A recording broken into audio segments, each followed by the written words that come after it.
चव्हाण साहेब, बाळासाहेब थोरात, माननीय संजय राऊतजी, आदित्य ठाकरे, आमचे दोन्ही खासदार देसाई साहेब आणि सावंत साहेब, जितेंद्र आव्हाडजी, विद्याताई चव्हाण, मिलिंद नार्वेकर, सर्वांचंच मी या ठिकाणी स्वागत करतो। आपल्या महाविकास आघाडीने महाराष्ट्रामध्ये घवघवीत यश मिळवलं आणि तर आपणा सर्वांच्या समोर पहिल्यांदाच एकत्रितपणाने येते। या घवघवीत यशामध्ये शिवसेना, काँग्रेस, राष्ट्रवादी, शरदचंद्र पवार पक्ष, भारतीय कम्युनिस्ट पक्ष, मार्क्सवादी कम्युनिस्ट पक्ष, समाजवादी पक्ष, शेतकरी पक्ष, आप हा पक्ष, आम आदमी पार्टी, त्याचबरोबर महाराष्ट्रातल्या विविध संघटना ज्यांनी प्रचारामध्ये प्रचंड मोठी कामगिरी बजावली, जनजागरण केलं। खास करून निर्भय बनो ही जी संघटना आहे, डॉक्टर विश्वंभर चौधरींची, निखिल वागळे असतील, आदी ॲडव्होकेट सरोदे असतील, किंवा महाराष्ट्रातल्या वेगवेगळ्या संघटना, सामाजिक संघटना ज्यांची नावं प्रचंड मोठी यादी आहे, त्या सर्वांनी मिळून महाराष्ट्रात जनजागरण करून आज महाराष्ट्रातला हा विजय प्राप्त झालेला आहे। देशातल्या राजकारणामध्ये महाराष्ट्राने बजावलेली भूमिका ही अतिशय महत्त्वाची ठरलेली आहे आणि देशाच्या राजकारणामध्ये इंडिया आघाडीला जे बळ भारतातल्या जनतेने दिले, त्यातलं सगळ्यात मोठं लक्षणीय यश आणि बळ महाराष्ट्रातल्या जनतेने या महाविकास आघाडीला दिलेलं आहे आणि त्यानंतर पहिल्यांदाच आपण या ठिकाणी भेटलेलो आहेत। मी आमच्या सहकारी पक्ष आणि सर्व संघटना ज्यांचा मी उल्लेख केला त्या सगळ्यांचे आभार मानेनच, पण माननीय उद्धवजी ठाकरे साहेब, पवार साहेब आणि काँग्रेसचे दोन्ही नेते पृथ्वीराज बाबा आणि बाळासाहेब थोरात यांच्या वतीनं आज आपणाला या ठिकाणी महाराष्ट्राच्या जनतेपर्यंत पोचण्यासाठी आपण सर्वांना या ठिकाणी बोलवलं आहे। आपणही आम्हाला या निवडणुकीत सगळ्यांनी सहकार्य केलं। सर्व चॅनेल, सर्व वर्तमानपत्र, आमच्याकडे साधनं कमी होती, यंत्रणा कमी होती, जाहिरात देण्याची क्षमता 2% पण नव्हती समोरच्या बाजूच्या तुलनेनं, आणि महाराष्ट्रामध्ये निवडणुका कशा झाल्या याचा आपणा सर्वांना अंदाज आलेला आहे आणि किती खर्च एखादा पक्ष करू शकतो याचा आकडे जर बघितले तर त्या पार्श्वभूमीवर मिळालेलं हे यश 31 जागांचं हे फार मोठं आहे आणि त्यामुळं एवढं घवघवीत यश महाराष्ट्रातल्या जनतेनं दिलेलं आहे। त्या महाराष्ट्रातल्या जनतेला देखील आभार त्यांचे मानणं आवश्यक आहे। यासाठी मी ही पत्रकार परिषद सुरू करावी एवढीच विनंती करतो।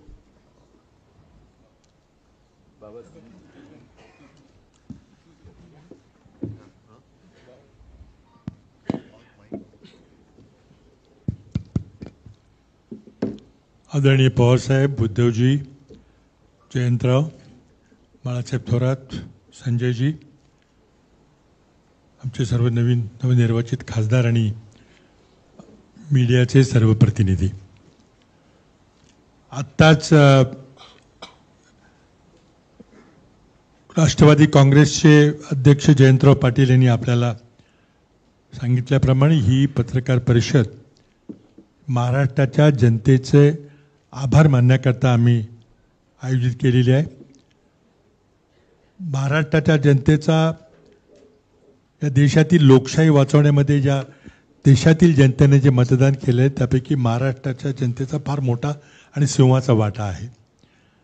महाविकास आघाडीला अगदी निर्णायक बहुमत दिलेलं आहे आणि त्याबद्दल महाराष्ट्राच्या तमाम जनतेचे सर्व घटकातून महाविकास आघाडीच्या सर्व उमेदवारांना घवघवीत असा पाठिंबा दिला गेलेला आहे। त्याची परिणिती आपण निकालात पाहिलेली आहे।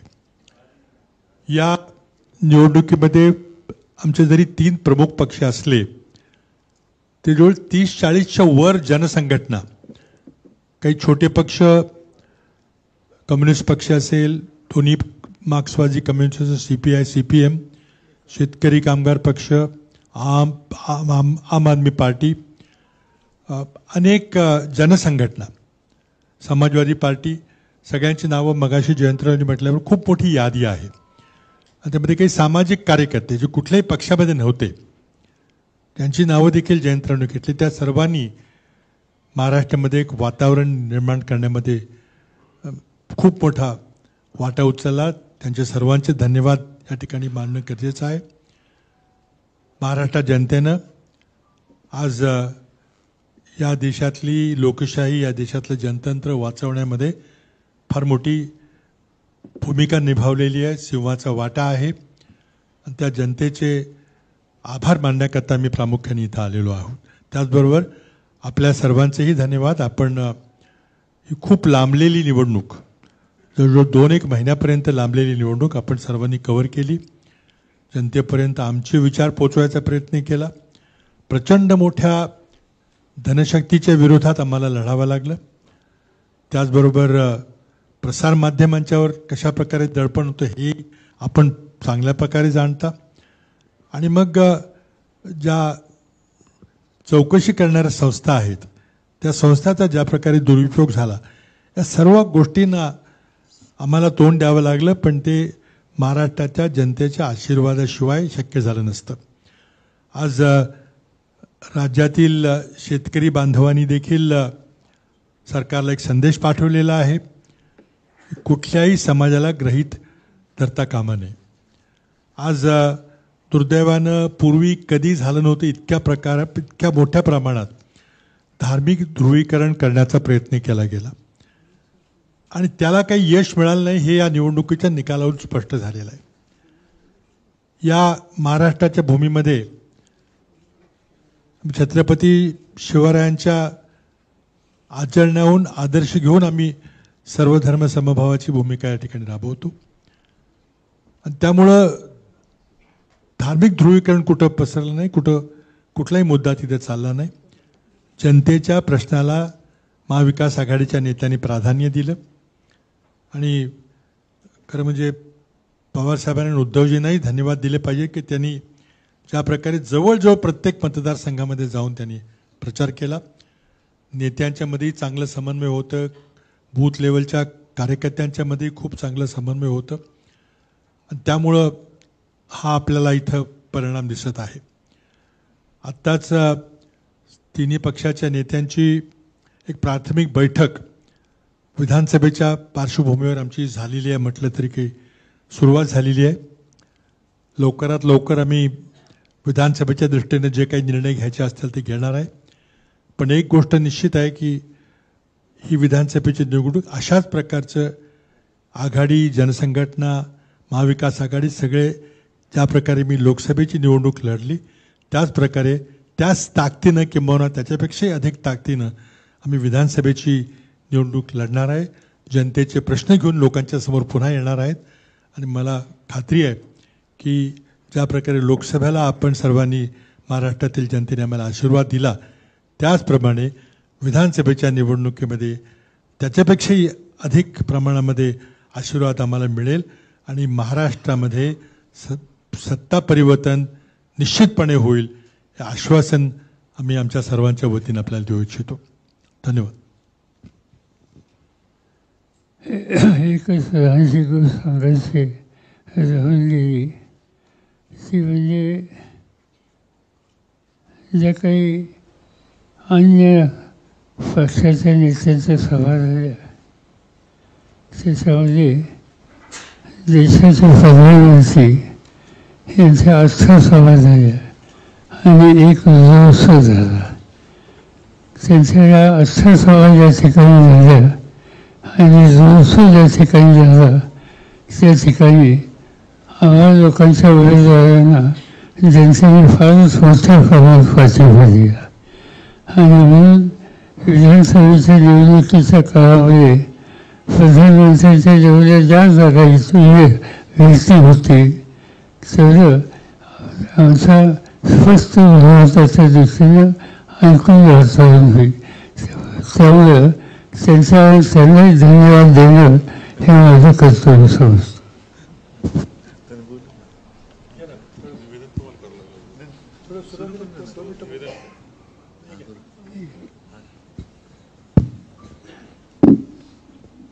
आदरणीय पवार साहेब, माझ्या समवेत बसलेले महाविकास आघाडीचे सर्व मान्यवर आणि उपस्थित पत्रकार बांधवांनो भगिनींनो, आजच्या आपल्या भेटीचा हेतू जयंतरावांनी सांगितलाय, पृथ्वीराजजींनी सांगितलेला आहे. महाराष्ट्राच्या जनतेने जो कौल दिला आणि एक संपूर्ण देशामध्ये असं वातावरण होतं की भाजपा विरुद्ध कोणी लढू शकत नाही, हे अजिंक्य आहेत. तर अजिंक्यपणा त्यांचा किती फोल आहे, तो फोलपणा महाराष्ट्राच्या जनतेने ताकदीने दाखवून दिलेला आहे. म्हणून महाराष्ट्राच्या जनतेचे तर आम्ही आभार मानतोच आहोत. त्यांचे आशीर्वाद तर आम्हाला पाहिजेतच आहेत.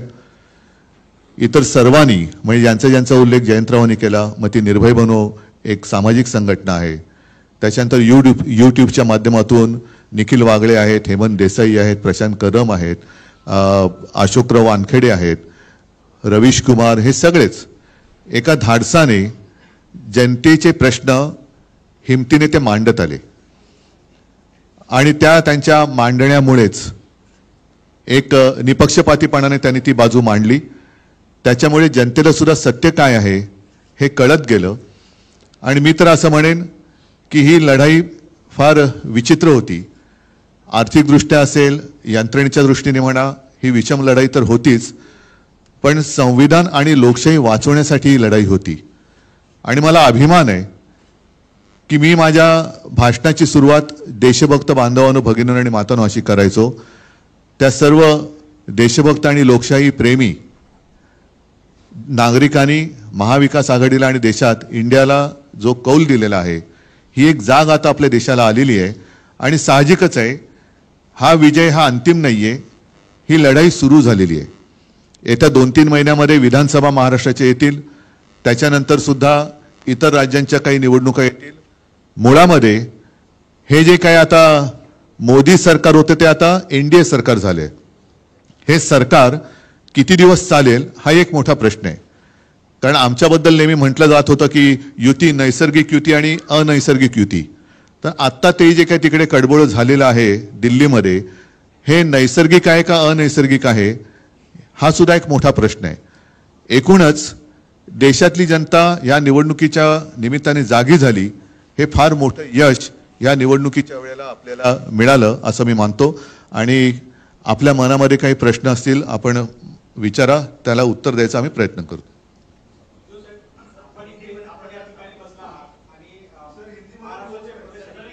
हिंदी में बाद में जयंतराव बात करेंगे.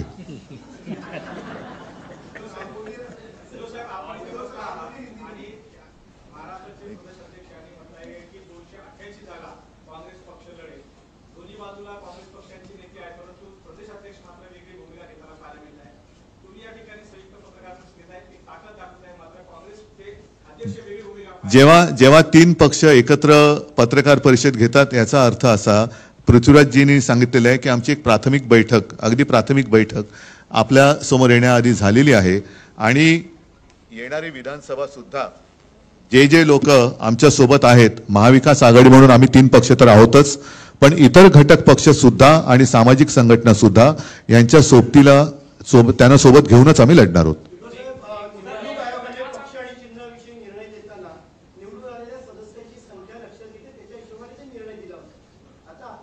त्या निर्णयाला आम्ही सुप्रीम कोर्टात आव्हान दिलेलं आहे आणि त्या निकालाची अपेक्षा आम्हाला आता महिन्याभरात आहे.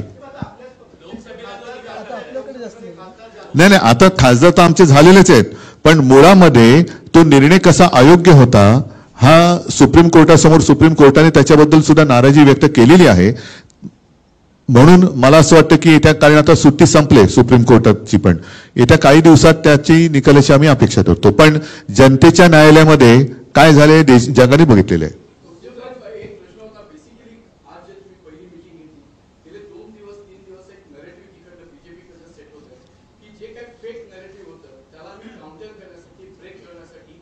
जनतेत जाणार आहोत, वोट जे काय जिहाद होतं त्याच्या विरोधात आम्ही लोकांकडे जाऊन बोलणार आहोत. तर ओव्हरऑल महाविकास आघाडी याची ह्या संदर्भातली भूमिका नाही, वोट जिहाद म्हणजे काय? कारण स्वतः नरेंद्र मोदीजींनी सांगितलं होतं की ते त्यांचं बालपण मुस्लिम कुटुंबियांच्या सान्निध्यात गेलेलं आहे. ईदच्या मिरवणुकीत ते ताज्या खालनं जायचे, त्यांच्या घरचं जेवण ते जेवायचे. आता मग त्या खाल्ल्या मिठाला ते जागलेत की नाही जागलेत? त्याच्यामुळे वोट जिहाद हा शब्द मला काय कळलेला नाही. मोदींनी पहिले सांगावं, जर ते लहानपणी त्यांच्या शेजारच्या मुस्लिम कुटुंबियांकडचं जेवण जेवत असतील तर त्या मिठाला ते जागलेत आणि जागणार आहेत की नाही जागणार आहेत?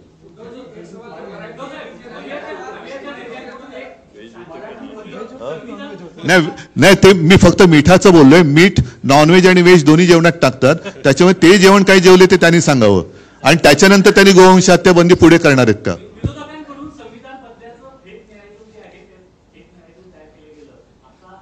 काय मला परत प्लीज.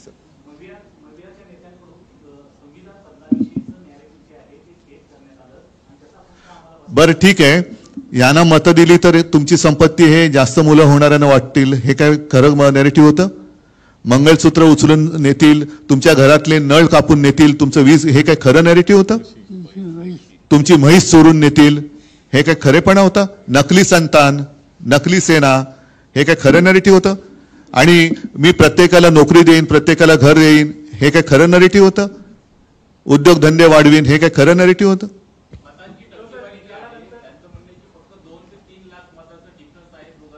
एकूण जर का देशाची लोकसंख्या लक्षात घेतली तर 140 कोटी पैकी मतदानाचा अधिकार वयाप्रमाणे किती लोकांना आहे ह्याचा आकडा मिळेल. आणि त्यापैकी भारतीय जनता पक्षाला किती मतं मिळालेत आणि उरलेली कित्येक कोटी लोकांनी भारतीय जनता पक्षाच्या म्हणजे मोदींच्या विरोधात मतदान केलेलं आहे, ही सुद्धा टक्केवारी सगळ्यांसमोर आली पाहिजे. मला वाटतं बाकीच्यांना जरा विचार.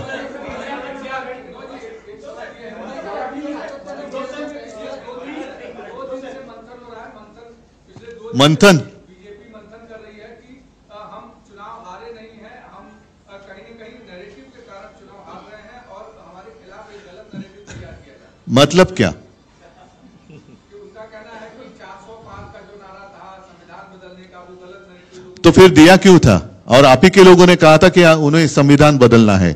फिर जो उन्होंने नैरेटिव सेट करने की कोशिश की थी, मंगलसूत्र तुमचं चोरणार, वो क्या असलियत थी? अच्छे दिन आएंगे वो तो हम भूल गए, वो नैरेटिव का क्या हो गया? वो 15 लाख रुपए लाने वाले जो 2014 से अगर हम शुरू करें तो कितने नैरेटिव उन्होंने जो किए थे वो सारे झूठे थे. मोदी गारंटी का क्या हो गया? आपके घर से आपकी तोटी वो निकाल कर लेके जाएंगे, क्या ये संभव है? वीज कनेक्शन काट दिया जाएगा, क्या ये संभव है? तो ये झूठ नहीं था.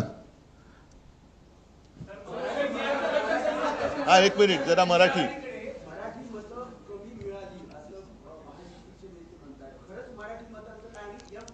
मराठी मतं का कमी मिळतील? काय असं काय कारण आहे? एम म्हणजे मराठी आलंच ना, एम मध्ये मराठी नाहीत. M factor. आणि मी तुम्हाला सांगतो, यावेळेला आम्हाला, मी अभिमानाने सांगेन की लोकशाही वाचवण्यासाठी सर्व धर्मियांनी मतदान केलं. त्याच्यात माझे मराठी तर आहेतच, हिंदू सुद्धा आहेतच, मुस्लिम सुद्धा आहेतच, ख्रिश्चन आहेतच, शीख आहेत, इतर सर्व. आणि तुम्हाला काय वाटतं, रक्त सांडून मिळवलेली मुंबई मराठी माणसांनी त्यांच्या डोळ्यात देखत जर लुटली जात असेल तर अशा वेळेला मराठी माणूस लुटणाऱ्याला मत देईल. महाराष्ट्र आणि मुंबईतला मराठी माणूस मुंबई आणि महाराष्ट्र लुटणाऱ्याला कदापि झोपेत सुद्धा मत नाही देणार. त्याच्यामुळे अजूनही भारतीय जनता पक्षाला वास्तवाची जाणीव आली नसेल तर मग त्याला निवडणुकीच्या निकालाच्या विस्तवाला सामोरं जावं लागेल.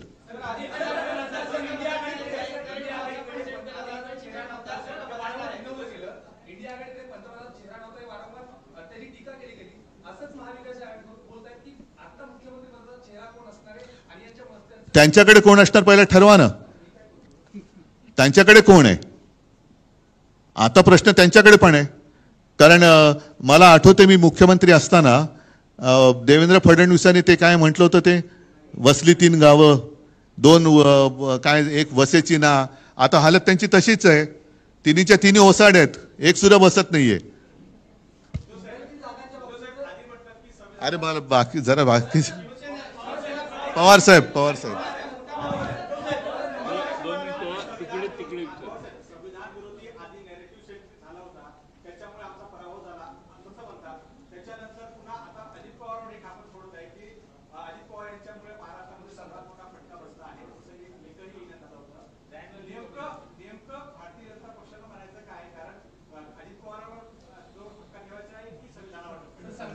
त्यांना नेमकं एवढंच सांगायचं आहे की महाराष्ट्राच्या जनतेने आमचा पराभव केला. त्या संबंधीची कारणं अनेक आहेत, पण ते आम्ही आता बोलू इच्छित नाही.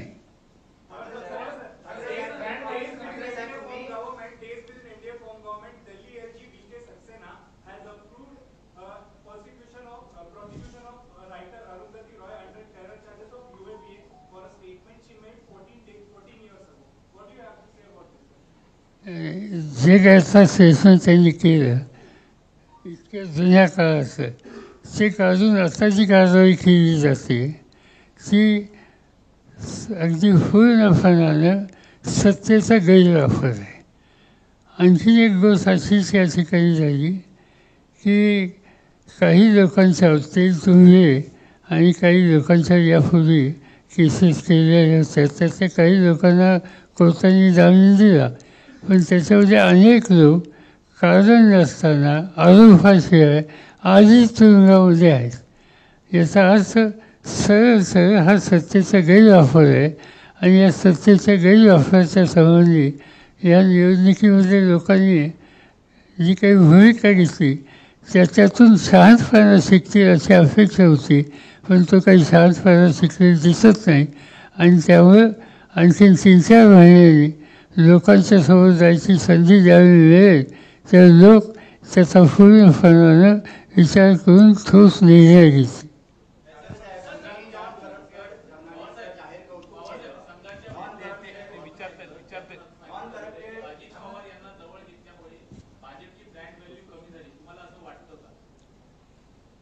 प्रश्न समजला नाही.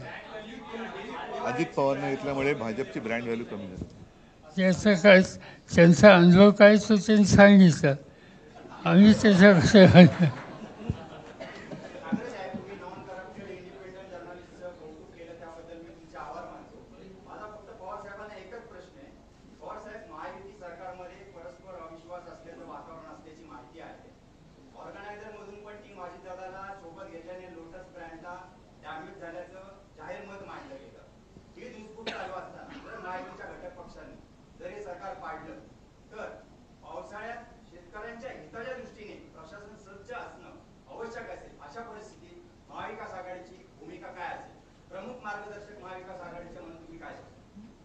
साधी ही गोष्ट आहे की आम्हा लोकांच्या हातामध्ये आज तर काही महाराष्ट्राची सत्ता नाही आहे.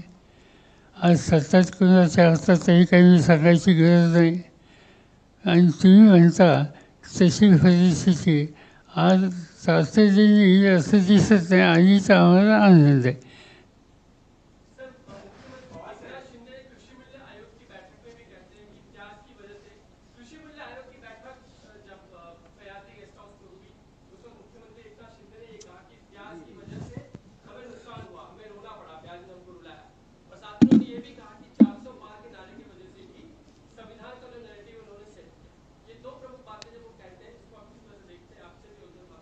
सीधी बात है, प्याज पैदा करने वाला किसान तो नाराज था, इसमें कोई दो बातें नहीं, मगर वहाँ तक सीमित नहीं. इस महाराष्ट्र का, इस देश का किसान वाइंड ये सरकार के बीजेपी के खिलाफ था और आज भी इससे कोई बदल हो गई ऐसे मुझे दिखता नहीं.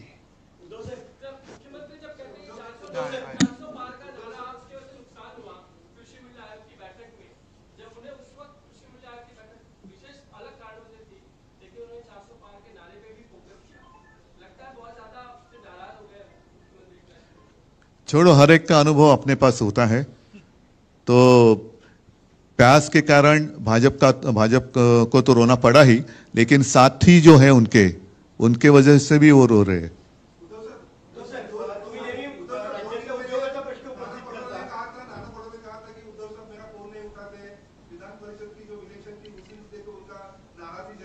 तो झाला, विषय संपला. त्याच्यानुसार आम्ही निर्णय पण घेतला. कोकण पदवीधर मतदारसंघामध्ये आम्ही काँग्रेसला तिघांनी मिळून, म्हणजे दोघांनी, काँग्रेस व्यतिरिक्त आम्ही दोघं आहोत आणि बाकीच्यांनी पाठिंबा दिलाय. आणि इतर 3 जागांमध्ये काँग्रेस राष्ट्रवादीने आम्हाला पाठिंबा दिला. आरोप नाही, वस्तुस्थिती आहे. कोण? कुमारस्वामींनी आरोप केलाय की बेंगलोरमध्ये आरोप केला की करोडो रुपयाची सवलत किंवा अनुदान गुजरातमध्ये उद्योग जे आहेत त्यांना अन्याय का करते केंद्रीय मंत्री आरोप करते. मग मी काय उत्तर देऊ? त्यांनी पंतप्रधानांकडे उत्तर मागायला पाहिजे, कारण त्यांना पाठिंबा दिलाय. आणि मी माझ्या प्रचाराच्या भाषणात सुद्धा सांगत होतो की आमचा गुजरातबद्दल काही राग नाही. इंडिया आघाडीचं सरकार आल्यानंतर आणि उद्या सुद्धा आल्यानंतर आम्ही गुजरातच्या हक्काचं काय असेल ते देऊ. पण याकरता मोदी आणि अमित शाह गुजरात आणि संपूर्ण देश यांच्यामध्ये एक जी भिंत उभी करतायत ती अत्यंत घातक आहे. तशी भिंत त्यांनी उभी करता कामा नये. महाराष्ट्राच्या हिताचं असेल ते महाराष्ट्राला मिळालंच पाहिजे. गुजरातचं असेल ते जरूर गुजरातला द्या. तसंच अन्य राज्यांना जे आवश्यक आहे आणि त्यांच्या हक्काचं आहे ते दिलं गेलंच पाहिजे. त्यालाच आपण केंद्र सरकार म्हणतो. खरं केंद्र सरकार हा शब्द चुकीचा आहे, कारण आपली संघराज्य पद्धत आहे.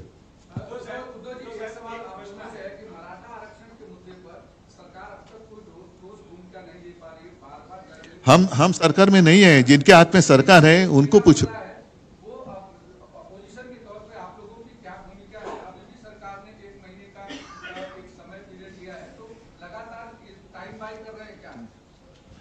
सीधी बात यह है कि ये इशू पर इससे पहले जो कोई महाराष्ट्र गवर्नर थे उन लोगों ने डिस्कशन किया था, कुछ कमीशन किए थे. जो वहाँ बैठे थे अनशन पर उन्हें कुछ कमीशन की, मगर इस पर अमल नहीं हुआ और इसीलिए फिर ये उपोषण का मामला शुरू हो गया. जो कुछ बातें सरकार ने एक्सेप्ट की थी, कमिटमेंट की थी, इस पर जल्दी से जल्दी अमल करना ये फर्ज आज ये गवर्नमेंट का है. ये स्थिति हाथ के बाहर जाने की नौबत न आना इसकी आज आवश्यकता है सामाजिक दृष्टि.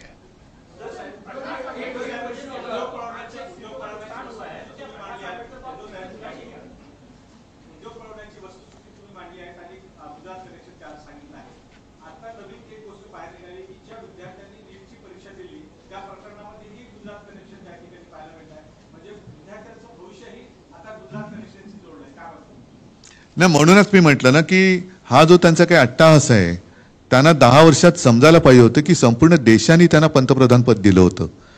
आता कसं बसं त्यांचं पंतप्रधान पद वाचलंय. ते किती दिवस हे सरकार राहील हे काय सांगता येत नाही. आणि गुजरातमध्ये जर का हे अशी सगळी चालूगिरी करायला लागले तर त्यांचं मूळ राज्य आहे तिथेच त्यांच्या आसनाला सुरुंग लागेल. आणि एकूणच जे काय मगाशी तुम्ही नरेटिव्ह म्हणतात, नरेटिव्ह एका बाजूला, पण ह्यांच्यामध्ये खरेपणा नाहीये. हा सगळा फोलपणा आता देशाच्या जनतेच्या लक्षात आलेला आहे. यावेळेला मी परत सांगेन की मला अभिमान आहे की देशातली जनता जागी झाली आणि आणखीन सुद्धा एक थोडाफार विश्वास काही लोकांचा मोदींवरती होता, भाजपवरती होता, तो या निकालामुळे आता साफ उडालेला आहे. येत्या निवडणुकीत आणखीन चित्र खूप बदललेलं आणि देशाच्या दृष्टीने सुधारलेलं दिसेल.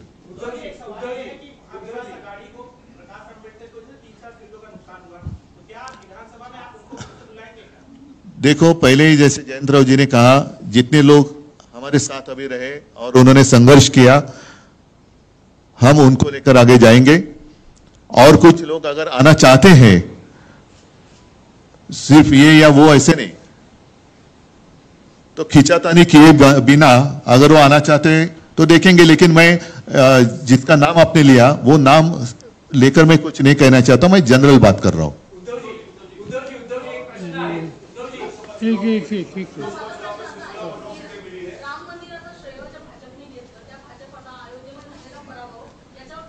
एकच तुमच्या लक्षात असेल, मी 22 जानेवारीला ताळाराम मंदिरात गेलो होतो आणि 23 जानेवारीला ज्या दिवशी शिवसेना प्रमुखांचा जन्मदिवस असतो तेव्हा नाशिकच्या सभेत मी म्हटलं होतं की आम्हाला भाजपा मुक्त राम पाहिजे.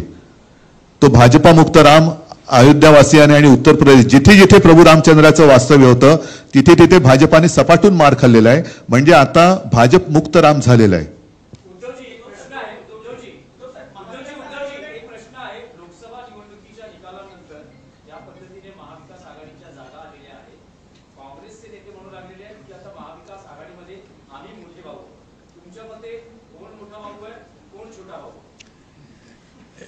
या निवडणुकीमध्ये मोठा भाऊ छोटा भाऊ वगैरे काही चालणार नाही. प्रत्येक मतदारसंघामध्ये आम्ही बसून सर्वात चांगला उमेदवार कुठल्या पक्षाकडे आहे आणि मागच्या निवडणुकीचे संदर्भ घेऊन जागा वाटपाचा निर्णय घेऊ. आमचा प्रयत्न आहे की लवकरात लवकर तो निर्णय होईल. आज प्राथमिक बैठक आमची झालेली आहे, त्यामुळे बाकी तुम्ही याच्यात काही जाऊ नका. मला वाटतं पृथ्वीराजजींनी उत्तर दिले ना, वेगळं काय याच्यातच आमची एक वाक्यता दिसते.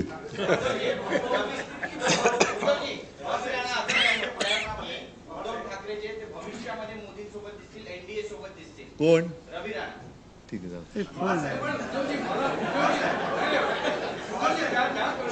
Just to continue with the same issue, why this kind of a narrative is being definitely created? की उद्धव ठाकरे हे कधी ना कधीतरी परत NDA मध्ये येतील. We would definitely like to have some certain rather clarification. Are you really seriously on that? Some back channel activities are on. What's happening on that front? बरं ठीक आहे, मला समजा जायचंय, यांच्यामध्ये बसून आता हो सांगू.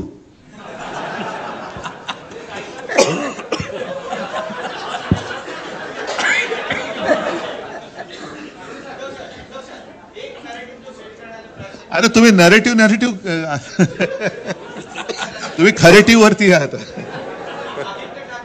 मतदारसंघ बदलणार आहे बँड्रातून किंवा जिथे त्यांना जास्त मुस्लिम मतं पडले त्या ठिकाणाहून इलेक्शन लढतील. वाराणसीतून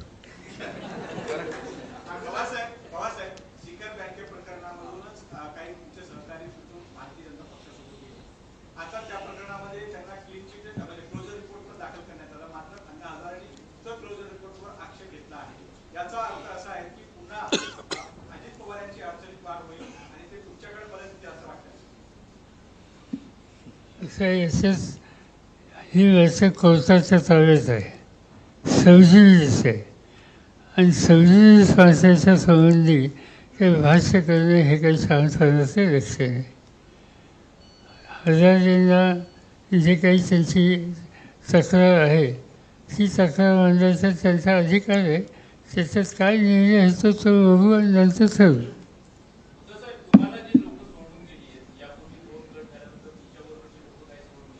अजिबात परत घेणार नाही. पुढे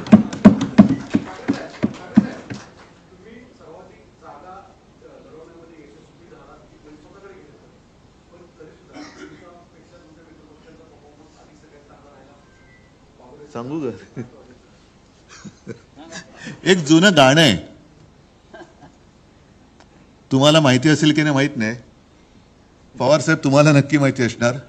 माणिक वर्माजींचं गाणं आहे, पारिजात फुलला माझ्या दारी, फुले का पडती शेजारी.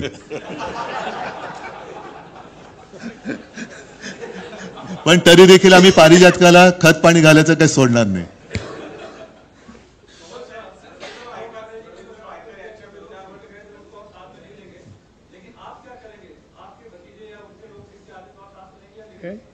जरा परत सांगा ना.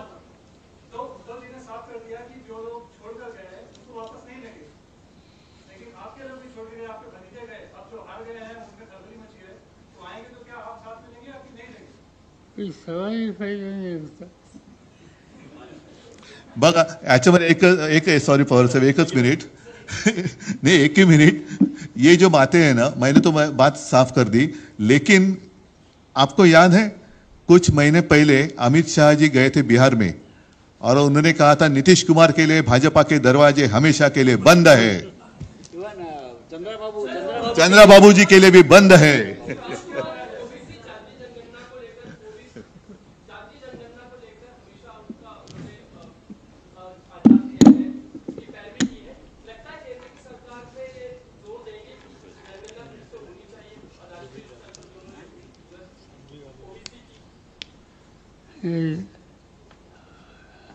या संबंधी साधारणतः आमचा विचार काही वेगळा नाही.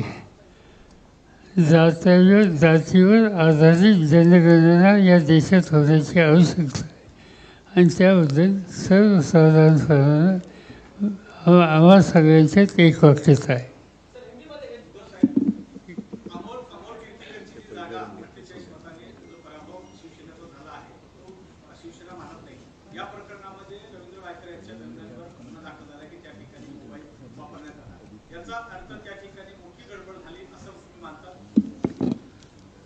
मानत नसतो तर कोर्टात का जाऊ आम्ही कोर्टात जातो आणि खात्री आहे आम्हाला की तिथे जे काय घडवण्यात आलेलं आहे, घडलेलं नाही मिळण्यात, घडवण्यात आलेलं आहे, हा बोगसपणा कोर्टामध्ये सिद्ध होईल. मी बघू ना, मी आता सगळी माहिती घेतली असं समजू नका, कारण मी वकिलांशी वगैरे सगळ्या तिथल्या लोकांची चर्चा सुरू आहे. रोज मला जेवढी पाहिजे तेवढी आवश्यक माहिती मी घेत असतो, पण आम्ही कोर्टामध्ये जातो आहोत आणि मला खात्री आहे की यातला गडबड घोटाळा हा आम्ही बाहेर काढू. त्याच पद्धतीने देशात सुद्धा काही ठिकाणी अशाच पद्धतीने निवडणूक निकाल लावून घेण्यात आले असं कानावर आलंय, तिथली सुद्धा लोक कोर्टात जात आहेत.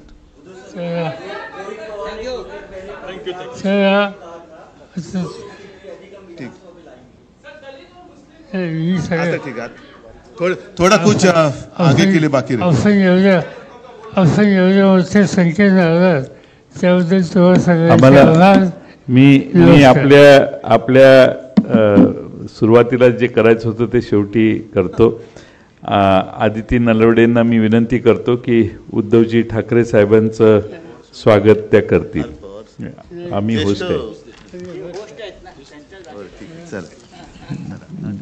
जितेंद्र आव्हाड साहेबांना मी विनंती करतो की त्यांनी आदरणीय पवार साहेबांना पुष्पगुच्छ द्यावं.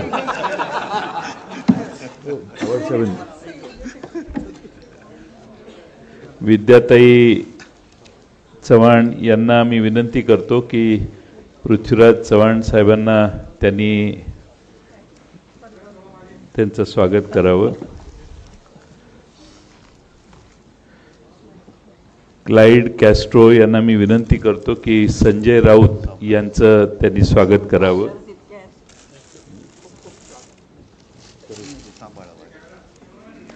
आदिती नलवडेंना मी विनंती करतो की माननीय बाळासाहेब थोरात साहेबांचं त्यांनी स्वागत करावं आणि आदित्य ठाकरे साहेबांचं त्यांनी स्वागत करावं.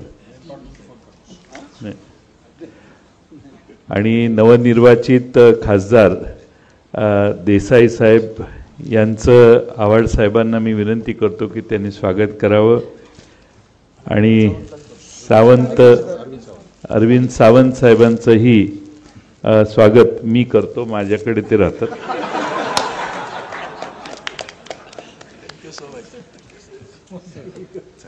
धन्यवाद सगळ्यांना. जय हिंद, जय महाराष्ट्र.